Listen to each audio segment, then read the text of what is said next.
Olá pessoal, nós estamos aqui hoje para tratar do assunto prisão em flagrante, um assunto muito importante, né? Para quem não me conhece, eu sou o Rodrigo Capobianco, professor de Direito Penal e de Processo Penal.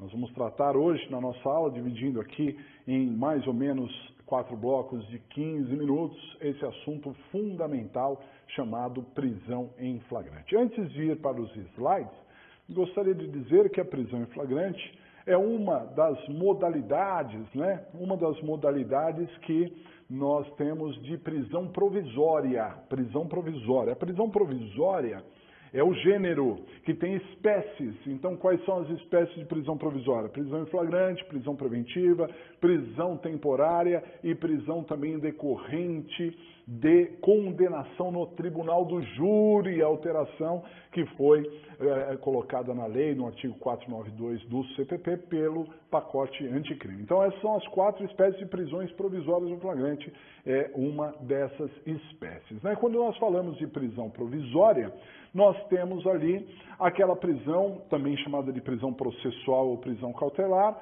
que ocorre no processo penal antes do trânsito em julgado da sentença condenatória. Então, o sujeito não foi condenado, com o trânsito em julgado, o processo ainda está indefinido, mas o sujeito pode ser preso. Uma discussão muito importante, né, é a seguinte: poxa, mas o princípio da presunção de inocência, do estado de inocência, da não culpabilidade lá da Constituição Federal, dizendo que o sujeito só pode ser considerado culpado após o trânsito em julgado da sentença condenatória. Então, a prisão provisória, de uma maneira geral, não violaria este princípio da presunção de inocência? Resposta: não. E por quê? Porque a própria Constituição também prevê a prisão provisória. Então, a mesma Constituição que trouxe lá a ideia da presunção de inocência, isso, né, e é uma das garantias constitucionais que todos nós temos enquanto cidadãos, né? Mas a própria Constituição diz que mesmo aquele que é presumidamente inocente, aquele que é considerado inocente, pode ser preso, pode ser tirado do convívio social, em alguns casos específicos, que é o caso da prisão em flagrante ou por ordem judicial. Então, nesse sentido, não teríamos ali nenhum tipo de violação constitucional. Tá certo? Muito bem, uma vez localizada, então, a prisão em flagrante como uma das espécies de prisão provisória, nós vamos encontrar a prisão em flagrante no Código de Processo Penal, no artigo 301. Basicamente, nos artigos 301 e seguintes do CPP é que vem a ideia de prisão em flagrante. Legal? Muito bem. Então vamos para os slides. Olha só. Então nós vamos tratar aqui da prisão em flagrante e antes, né, gostaria de dar os meus contatos, porque se você tiver qualquer dúvida de aula, dúvida da vida prática, eu estou à disposição, tá? Você pode me encontrar no meu canal do YouTube, canal de Direito Penal, Rodrigo Capobianco. Se você ainda não está lá no nosso canal, está perdendo tempo, hein? Tem mais de 300 vídeos lá tratando de Direito Penal, processo, tem muita coisa bacana lá também. Você pode me encontrar também no Facebook, também no Instagram, né? E também através do nosso site institucional lá do escritório, capobianco.adv.br. Por todos esses meios você consegue conversar comigo, fazer perguntas para mim, né, diretamente ali, e eu estou à disposição de todos, tá certo? Muito bem, seguindo aqui então, a prisão em flagrante é a única espécie de prisão não determinada pela autoridade judiciária. Qualquer um do povo pode e a polícia deve. Pessoal, isso é o que nós encontramos ali no artigo 301 do CPP, né? 301. Veja, as prisões são determinadas pela autoridade judiciária, porém, a prisão em flagrante, qualquer um do povo pode prender em flagrante. A autoridade policial e os seus agentes, ou seja, a polícia, deve prender. quem estiver em estado de flagrância. Então, na verdade, qualquer um de nós pode prender em flagrante. Ah, professor, mas isso não é comum, né? Não é comum você, uma pessoa, prender a outra. Claro, né? Porque é muito difícil localizar, entender ali o que é um estado de flagrância, que nós já vamos falar, analisando o artigo 302 do CPP, que o artigo 302 diz lá quais são as espécies de estado de flagrância. E nós vamos falar bastante sobre isso aqui, né? Mas, num primeiro momento, é muito difícil até para nós, né, que somos bacharéis em direito, né, muitas pessoas conhecedores aí da esfera criminal, às vezes nós ficamos na dúvida que, quiçá, um cidadão comum, quiçá a pessoa que não tem nenhuma habilidade jurídica, né? Então como é que vai olhar ali e ver, é um estado de flagrância, portanto eu vou prender? É muito difícil. O que nós vamos ver muito na prática é que se alguém tiver alguma suspeita de que está ocorrendo um crime, que às vezes está muito claro, né, evidente que um crime está acontecendo, se alguém vai chamar a polícia, geralmente a polícia militar, que é a polícia repressiva que nós temos, né?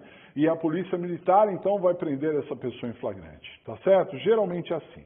Mas, de qualquer maneira, saibam, qualquer pessoa pode prender em flagrante, já a autoridade policial e os agentes policiais devem prender, é um dever. Por isso, se fala doutrinariamente, cai em concursos públicos, sobre o flagrante facultativo e flagrante obrigatório. Quando vocês virem essa expressão flagrante facultativo, é a expressão de qualquer um do povo pode. Flagrante obrigatório seria essa necessidade, essa imposição da lei para que a autoridade policial e seus agentes prendam quem estiver em estado de flagrância. Muito bem. Agora, vamos imaginar, né? Então, eu, leigo, né, um cidadão comum, resolvi prender alguém em flagrante. Muito bem. Só que eu preciso levar essa pessoa, conduzir essa pessoa que foi presa em flagrante à presença de uma autoridade policial.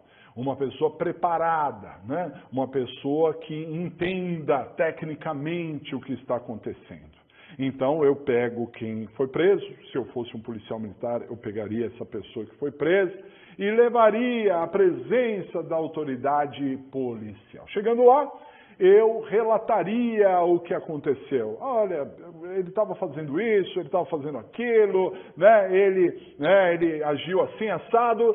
E então o delegado, ao ouvir essas condições, ele fará um juízo de valor e entenderá se realmente é um caso de estado de flagrância e se realmente ele deve prender aquela pessoa em flagrante. Se ele considerar dessa maneira, então ele baixará ali um auto de prisão em flagrante. Por outro lado, ele pode entender que não é um estado de flagrância e ele então liberará a pessoa que foi conduzida num primeiro momento em estado de flagrante.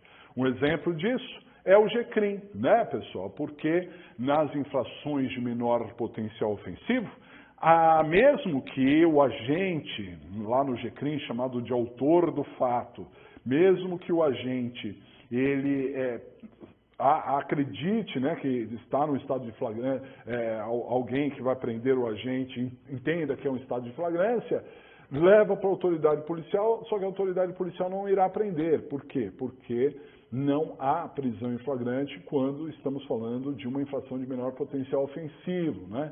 Nós temos ali apenas a lavratura de um TC, um termo circunstanciado. Então, chegando lá com a pessoa presa, o delegado não lavrará um auto de prisão em flagrante e sim apenas, então, somente um TC, um termo circunstanciado, e nesse TC, então, as partes assinarão e serão liberadas, né? Essa seria a ideia, então teria ali uma liberação.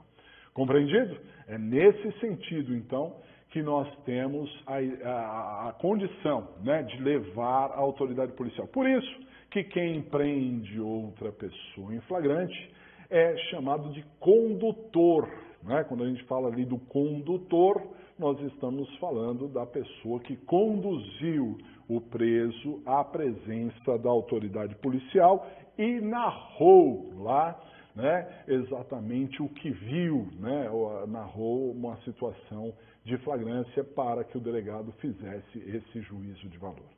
Perfeito até aqui? Legal? Muito bem. A propósito, né, pessoal, a palavra flagrante, ela vem do latim flagrantes, do italiano flagrare, que significa queimar. É alguma coisa que está acontecendo, que está queimando. Portanto, um flagrante é algo muito próximo do crime. O grande processualista Hélio Tornagli dizia, né, que o flagrante é a certeza visual do crime, né, de forma que realmente está na nossa esfera de alcance, a gente percebe a ocorrência do crime. Por isso, o legislador, no artigo 302, trouxe o estado de flagrância. Nós já vamos avaliar esse artigo 302. Só que, antes, eu gostaria de dizer, se o agente se enquadrar no artigo 302, se for um dos casos realmente, você olha ali no caso concreto e vê que é um dos casos do artigo 302, teremos aí o estado de flagrância e o flagrante será legal. Porém, se o sujeito for preso em flagrante, mas a situação dele não se enquadrou no estado de flagrância, você olha e fala assim, não, mas ele não fez isso, não fez aquilo, não foi nenhuma das situações previstas no artigo 302, teremos uma prisão ilegal. E de acordo com a Constituição Federal, mais precisamente no artigo 5º como uma garantia, inciso 65, nós encontramos lá que a prisão ilegal deverá ser relaxada pela autoridade policial. Por isso, né, quando, e aqui estou dando um viés prático para todos vocês, né, no sentido de que se o seu cliente, eventual cliente, ele foi preso em flagrante, a primeira medida que você deve tomar é analisar se o seu cliente se enquadrava no estado de flagrância, se encontrava no artigo 302.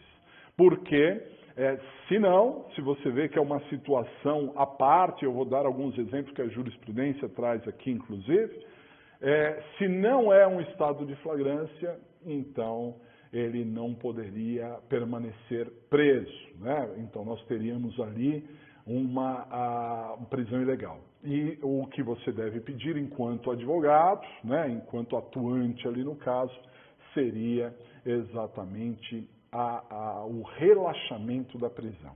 Devo destacar que no relaxamento da prisão, nós não analisamos nem o crime, nem o criminoso. No relaxamento, não interessa para nós se o sujeito é primário, se ele tem bons antecedentes ou não, ou se ele é reincidente. Na verdade, o que interessa é a prisão. Não interessa se o crime é grave, se o crime não é grave, o que interessa é a prisão. Se a prisão for ilegal, tem que ser relaxada. Dá uma olhada no slide. Então vejam só, estado de flagrância, né? Quando ocorre o estado de flagrância? Quando o agente está cometendo a infração, quando a gente acabou de cometer a infração, quando o agente é perseguido após cometer a infração e quando ele é encontrado com instrumentos, objetos, etc., que façam presumir ser ele o autor do delito, né? Então são 4 formas de se chegar ao estado de flagrância. E nós vamos apurar cada um desses estados de flagrância logo na sequência, né? Nós estamos já finalizando esse nosso primeiro bloco e então assim que nós chegarmos ao segundo bloco, eu começo exatamente da explicação dos estados de flagrância que são fundamentais, são importantíssimos, ok? Então intervalinho e a gente já retoma.